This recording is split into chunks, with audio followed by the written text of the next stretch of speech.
Is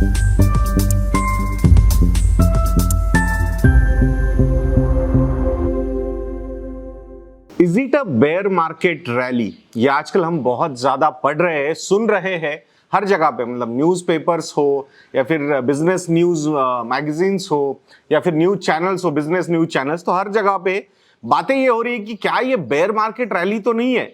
तो पहले हम बात करते हैं कि क्या सही में हम बेयर मार्केट में गए थे क्या।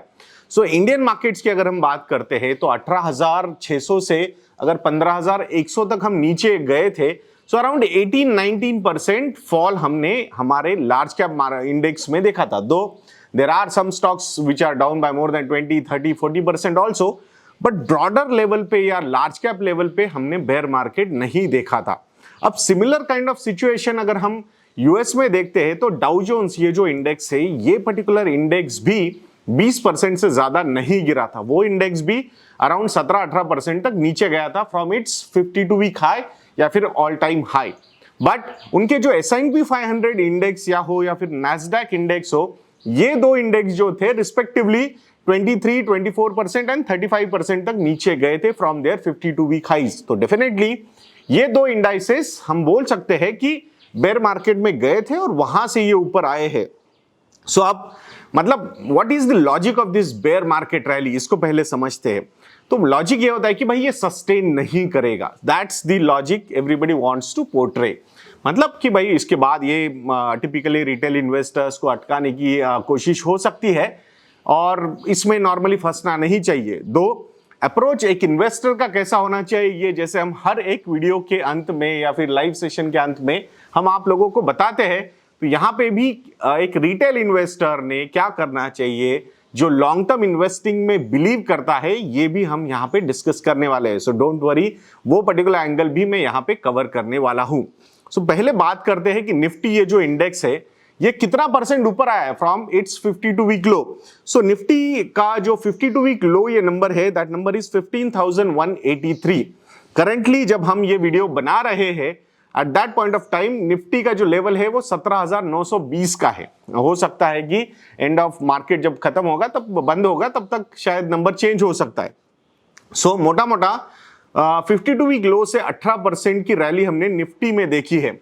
अब यही रैलीज अगर हम Dow Jones, S&P 500 and Nasdaq की बात करते हैं तो वहां देखेंगे नॉर्मली ये इन इंडाइसेस को मैं क्यों देख रहा हूं, because ultimately US is a torch bearer. So normally जिस तरीके से कपल्ड वर्ल्ड में हम रहते हैं, सो यूएस में अगर कुछ होता है तो डेफिनेटली उसका इंपैक्ट सारे मार्केट्स पे हम देखते हैं, एंड दैट्स व्हाई ये तीन इंडाइसेस को मैंने यहाँ पे कवर किया हुआ है।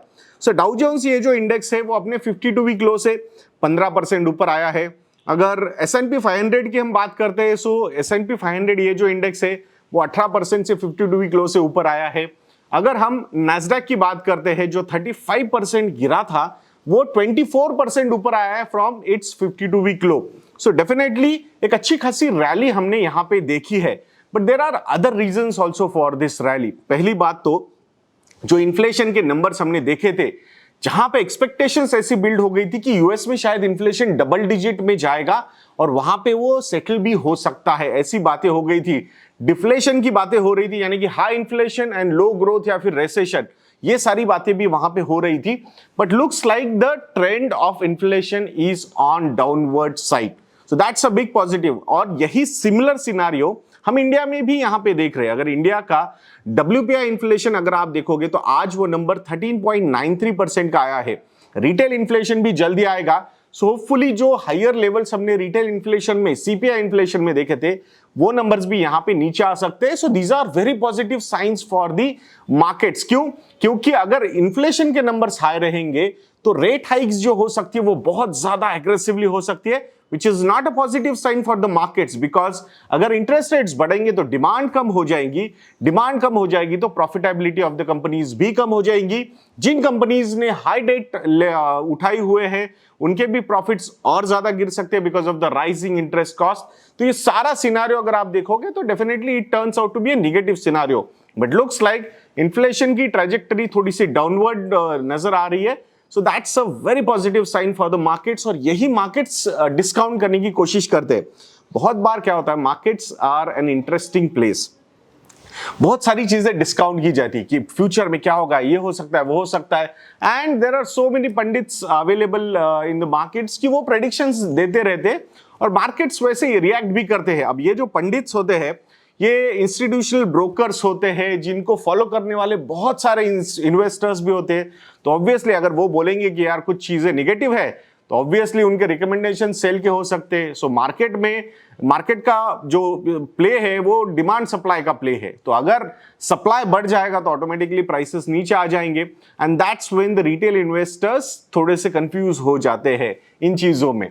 सो ये चीजें अवॉइड करना ही सही होता है नॉर्मली। सो हमें एज अ रिटेल इन्वेस्टर क्या देखना है कि over the longer horizon economic growth नजर आ रही है क्या, कॉर्पोरेट प्रॉफिटेबिलिटी बढ़ने वाली है क्या। तो ये दो एंगल अगर हमें पॉजिटिव नजर आ रहे हैं so I think we should be a long term investor. ये हमने हमेशा यहाँ पे याद रखना चाहिए।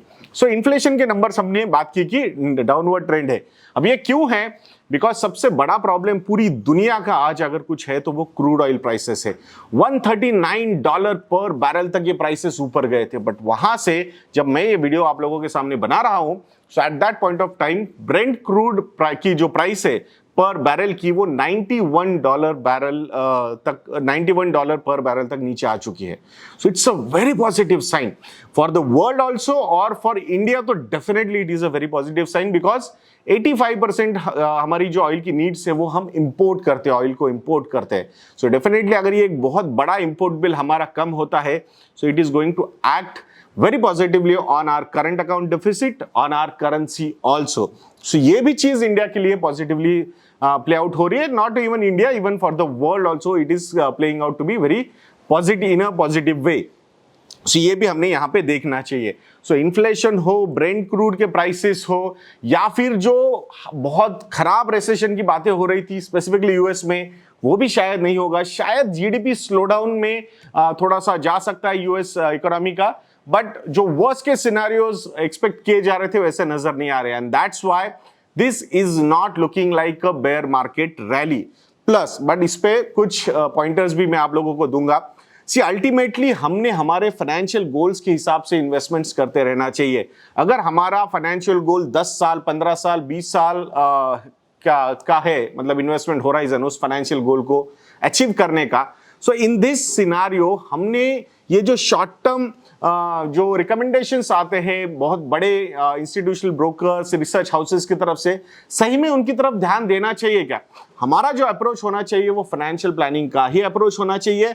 हमने हमारी सेविंग्स को इन्वेस्टमेंट में कन्वर्ट करते रहना चाहिए। अब मुझे बताइए कि 3-4 महीने पहले जब मार्केट्स बहुत गिर रहे थे, या फिर 2 महीने पहले जब मार्केट्स बहुत गिर रहे थे, 52 वीक लो लगाया हुआ था, द टॉक्स ऑफ 12,000 निफ्टी के चल रहे थे, सेंसेक्स भी 45-50,000 तक 45,000 तक नीचे आ सकता है, ऐसी बातें हो रही थी। तो सही में इन चीजों पे इतना ज्यादा हमने कंसंट्रेट करना चाहिए क्या। एक टिपिकल सो कॉल्ड ट्रेंड में देख रहा हूं ट्विटर पे चल रहा है आजकल कि नहीं ये तो रिटेल इन्वेस्टर्स को फंसाने के लिए सारी चीजें हो रही है। मुझे लगता है कि रिटेल इन्वेस्टर ने इन डिबेट्स में फंसना ही क्यों है। हम अगर हमारी स्टैगर्ड वे ऑफ इन्वेस्टिंग को चलाते रहेंगे, हमारे इन्वेस्टमेंट्स को हमारे फाइनेंशियल गोल से लिंक करते रहेंगे, फाइनेंशियल गोल अचीव करने से 3 साल पहले एग्जिट प्लान अगर हम करते रहेंगे, तो मुझे नहीं लगता कि यहां पे कोई प्रॉब्लम होगा रिटेल इन्वेस्टर्स को अपने फाइनेंशियल गोल्स में वो अचीव करने में। तो मैं आशा करता हूं दोस्तों कि ये डिबेट में, डिस्कशंस में हम ज्यादा नहीं फंसेंगे और हमारा इन्वेस्टमेंट का प्लान हम नहीं चेंज करेंगे। सो कहां पे इन्वेस्टमेंट करनी चाहिए, कैसे इन्वेस्टमेंट करनी चाहिए, स्टॉक्स में, म्यूचुअल फंड्स में, ये सारी जानकारी आपको हमारे मॉडल पोर्टफोलियोज में मिल सकती है। Highest ever discount of 55% is available on our website investajna.in। Freedom ये प्रोमो कोड यूज कीजिएगा दोस्तों। Let's try and achieve our financial independence through proper investing, staggered investing, goal based investing with financial planning। आशा करता हूं आप जरूर ऐसा ही approach रखोगे। तो ऐसे वीडियोस के लिए चैनल पे बने रहिए, वीडियो को लाइक करना, शेयर करना, चैनल को सब्सक्राइब करना मत भूलना। नेक्स्ट वीडियो में मिलते हैं। जय हिंद।